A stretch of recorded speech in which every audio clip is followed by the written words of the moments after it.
네, 조금 전에 전해드린 대로 서울중앙지법이 윤석열 대통령이 청구한 체포 적부심을 기각을 했습니다.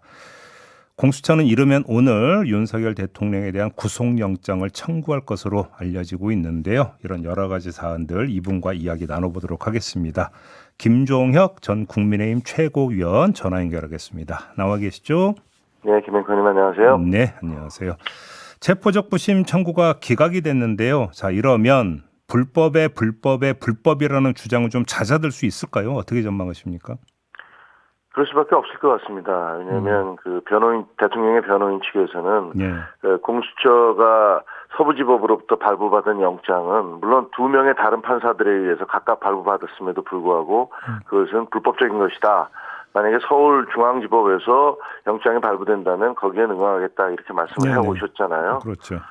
그런데 이제 어제 저녁에 서울중앙지법의 판사께서 이 영장 집행은 적절하다라고 체포는 적절하다라고 판결을 했고 그 얘기는 결국은 공수처에서 대통령을 수사하는 것에 대해서도 문제가 없다라는 것들을 내포하고 있기 때문에 대통령의 변호인단의 입장에서는 더 이상 이 부분에 대해서 문제를 제기할 수 있는 그런 근거는 사라진 거죠. 그래요. 근데 이와 관련해서 사실 이제 유튜브상 혹은 뭐 SNS상에서는 대통령에 대한 강경한 지지자들이 반드시 이 체포 적부심은 인용이 될 것이다.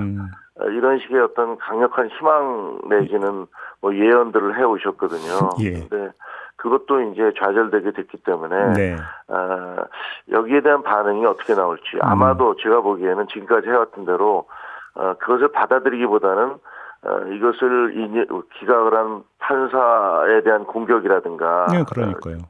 이게 잘못됐다 이런 식으로 또 이렇게 밀고 나갈 가능성이 있지 않을까 그런 생각은 듭니다. 그러니까요. 그러면 오케이 인정 이렇게 가는 게 아니라 이제 법원 전체로 이제 어떤 공격의 화살이 더 날아갈 수도 있는 거 아니겠습니까? 뭐 지금 따라서? 댓글을 보면 저 사법부가 모두 이 간첩들에 의해서 혹은 뭐 좌파들에 의해서 장악이 됐다 이렇게 얘기를 하고 있는데 문제는요 이런 주장이 이 사법부에만 대한 것이 아니라 사법부에 대해서도 처음에는 서부지법이 그렇다 그러다가 이제 중앙지법에서 판결이 나오면 중앙지법도 그렇다 이렇게 얘기를 하는 것이고 그다음에 헌법재판소도 좌파들에 의해서 장악됐다 뭐 이렇게 얘기를 하고 선관위도 장악됐다 이렇게 국회도 물론이다 언론 조중동을 비롯한 보수 언론도 마찬가지다. 군과 경찰도 그렇다. 이렇게 되면요, 사실은 대한민국에서 그 말대로 주장을 하자면 대한민국 전체가 북한을 추종하는 좌파들에 의해서 지배되고 있다는 얘기인데 이게 논리적으로 말이 안 되지 않습니까? 그러니까요. 그러니까 그런 주장들을 계속하는 것은 어떤 심리적인 좌절감 때문에 그런 것 같기는 하지만 시간이 좀 지나면 이 부분에 대한 진실이 밝혀질 거라고 생각합니다. 그러면 지금 그 최고위원께서 그 말씀을 꺼내시니까 이 질문부터 좀 드릴게요. 김건희 팬클럽에 이른바 배신자 명단이 올라갔다는 거 아닙니까? 네. 혹시 그 최고위원님 이름도 올라갔나요? 모르겠습니다. 저는 그런 워낙 그 격렬한 혹은 사실관계에 기초하지 않은 그런 뉴스들이 팽배해 있거든요. 그리고 제가 보기에는 지금 이제 국민의힘과 대통령에 대한 지지도가 올라가는 것들이 가장 기본적으로는 민주당과 이재명 대표 측에서 일방적으로 밀어붙이는 그리고 너무 좀 점령군처럼 행동하는 이런 것들에 대한 반감이 크게 작용한다고 생각을 합니다. 하지만 동시에 지금 이제 유튜브상에서 퍼지고 있는 가짜 뉴스들 있잖아요. 이런 것들도 사실은 그 진실을 잘 모르는 분들에게는 많은 영향을 미칩니다.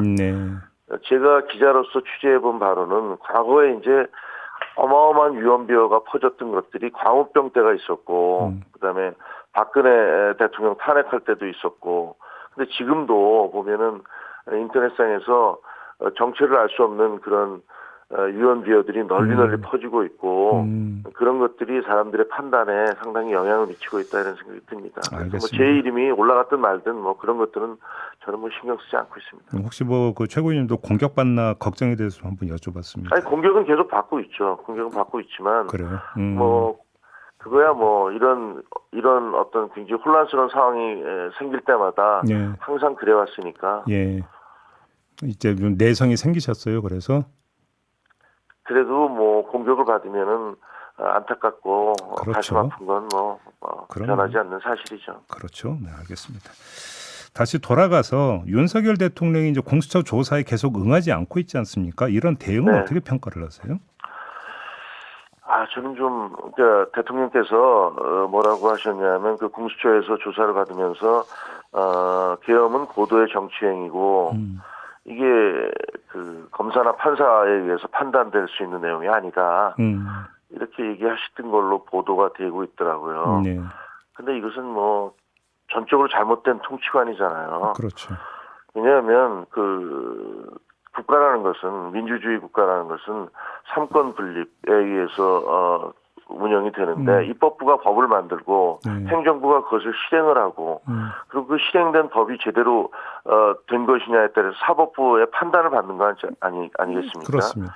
그래서 입법, 사법, 행정부가 서로 견제하면서 체계 밸런스, 견제와 균형을 이루는 것이 민주주의 국가인데 만약에 행정부의 수반인 대통령이 어떤 행위를 했을 때 특히 이 법률 그 사법부와 행정부에 대해서 사법부에 대해서는 권한을 정지시키고 입법 저 행정부의 권력을 극대화시키는 계엄 같은 그런 행위를 했을 때는 그것은 나중에 판단을 받아야 되는 거잖아요. 그렇죠. 그런데 계엄이 만약에 사법 판단으로부터 제외된다면 그것은 대통령이 왕이 아닌 이상은 그렇게 될 수가 없는 거죠. 네네네. 그래서 대통령이 하시는 말씀은 이건 잘못된 통치관이다라는 생각이 듭니다. 그래서 그 말씀의 연장선상에 있는 질문인 것 같은데요. 윤석열 대통령이 체포되기 직전에 남긴 마지막 말과 마지막 영상과 마지막 글이 있지 않습니까?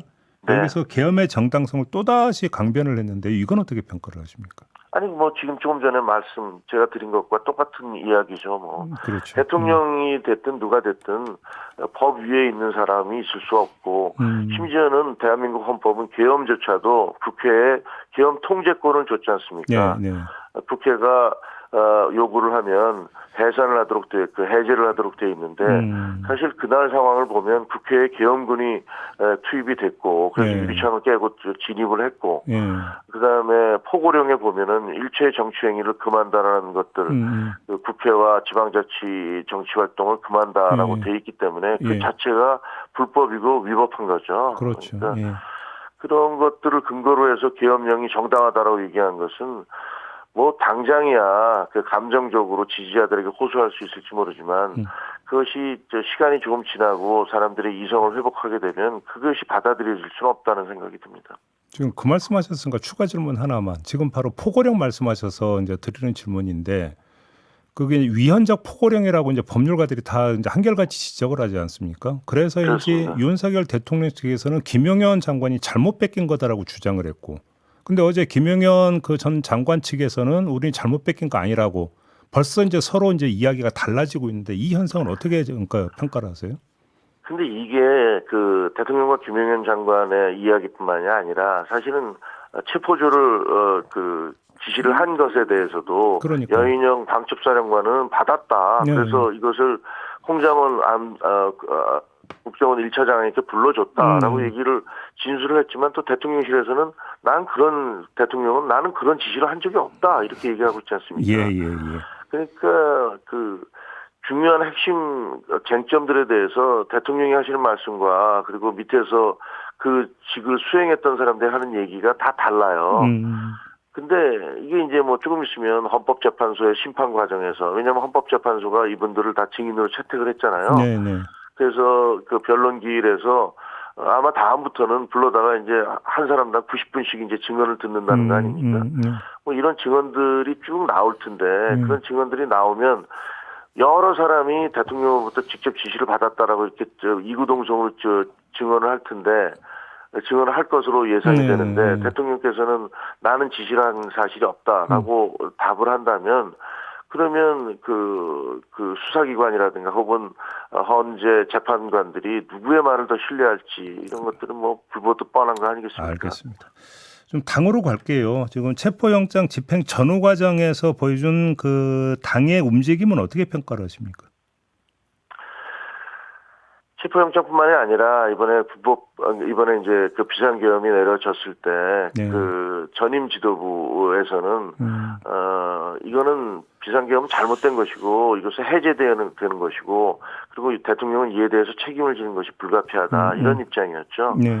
그래서 가능하다면 최대한 빨리 대통령이 탈당을 하든가 혹은 대통령을 제명을 시키든가라는 방법으로 대통령과의 그 연결고리를 잘라야 된다. 네네. 그리고 나서 비상계엄에 반대하는 국민의힘과 그다음에 지금 이재명 대표도 이제 사법재판을 받고 계시니까 그렇게 재판을 받고 있는 이재명 대표의 민주당과 맞서 싸우자 이런 입장이었는데 네.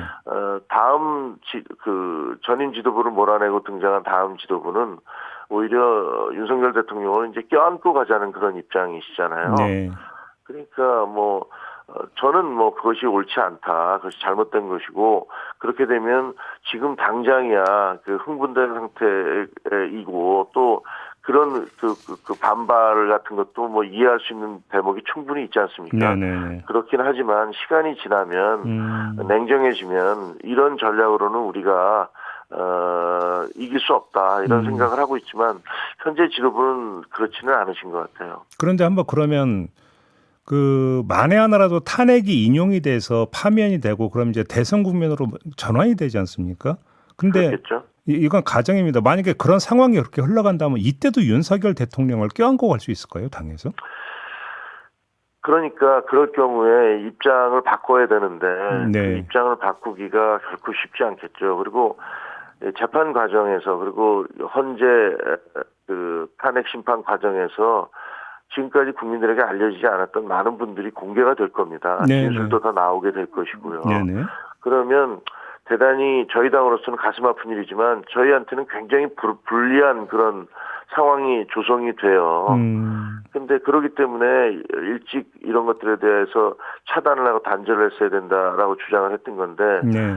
계속 껴안고 가다가 갑작스럽게 또 이 태도를 변화하기도 쉽지 않을 거 아닙니까? 예. 만약에 조기 대선이 치러진다면 그 대선의 쟁점이라는 것은 결국은 비상계엄에 대해서 어떤 태도를 취했느냐 그리고 탄핵에 대한 입장이 무엇이었냐 네. 이걸로 집중될 거란 말입니다. 네네. 시기적으로 무슨 정책이나 이런 것들을 막 내세워서 하기가 어렵잖아요. 너무 짧기 때문에. 네네네. 그렇다면 그것을 어떻게 극복할 수 있을지 저로서는 상당히 좀 우려가 됩니다. 그 1차 체포영장 집행 때도 그렇고 2차 체포영장 집행 때도 그렇고 수십 명의 국민의 의원들이 관저 앞으로 몰려갔잖아요. 네. 이게 예를 들어서 보수층이 결집하고 당 지지율이 오르는 것에 따른 현상이다 이런 분석이 많이 나오는데 이런 분석에 동의하세요? 예, 그런 것도 있고 또 예. 정서적인 것도 있겠죠. 그거는 이해가 되는데 예를 들면 지난번에 저희 대통령 두 분이 구속이 됐었는데 예. 이번에 또 대통령을 구속시킨단 말이냐. 그것도 현직에 있는 대통령을 이라는 어떤 그런 울분 같은 게 있잖아요. 네. 근데 그거는 저도 그런 느낌을 갖거든요. 예. 굉장히 가슴 아프고 참담하다는 느낌을 받기 때문에 그런 부분에 의해서 추동된 부분도 있을 것이다라고 생각이 되어져요. 그래요. 최근에 김문수 고용노동부 장관이 이렇게 그 부상하고 있는 현상은 어떻게 받아들이십니까? 저는 기본적으로 김문수 장관이 가장 윤석열 대통령을 보호하는 그런 입장이었다. 예를 들면 그때 그 국회에서 국무위원들이 네네. 출석을 했을 때 일어서서 다 사과해라라고 했을 때 김문수 장관은 하지 않으셨잖아요. 앉아 있었죠. 예. 앉아 있었잖아요. 그러니까 그런 것들이 국민의힘 강성 지지자들의 입장에서 보시기에는 상당히 용기 있는 행동이다. 이렇게 받아들이시는 것 같아요. 네. 그러니까 그런 부분들에 대해서 누구를 지지할지에 대해서 한동훈 대표가 이제 일단 대표에서 쫓겨나고 난 다음에 어디로 갈지가 상당히 이제 왔다 갔다 우왕좌왕하고 있는 가운데 그런 김문수 장관의 행동이라든가 이런 것들로 강성 지지자들의 표가 모이고 있다 이렇게 생각이 되어집니다. 한동훈 전 대표는 그 정치 활동을 언제 재개한다고 합니까? 언제 재개하는지는 전적으로 본인이 결정하실 문제인데 네. 하나는 이분은 정치를 은퇴한 게 아니거든요. 난 정치 그만하겠다고 얘기한 적이 없으니까 사실은 복귀라는 말은 적절치는 않고요.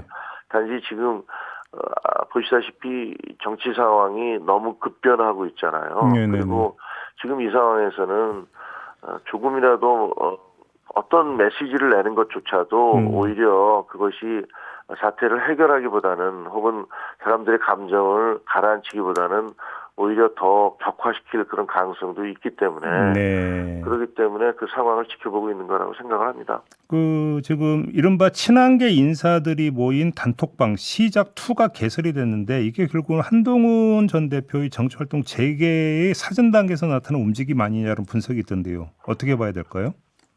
시작2는 원래 있었던 분들 중에서 이제 그 장동혁, 진종호 두 분하고 그때 이제 한동훈 대표도 거기 들어가 있었던 것 같아요. 근데 그분들이 제외되고 나머지 부분들로 이제 다시 꾸린 거니까 그게 뭐 이렇게 특별히 뭐 그것과 연결시킨 한동훈 대표의 거취와 연결시킬 필요는 없다고 생각을 하지만 네. 그러나 당 내에서도 지금 혹은 그리고 원내뿐만 아니라 원외 당협위원장들 중에서도 지금 뭔가 당이 변화와 쇄신을 위한 구심점이 필요하다라는 부분들에 대해서는 공감하고 있는 거니까요.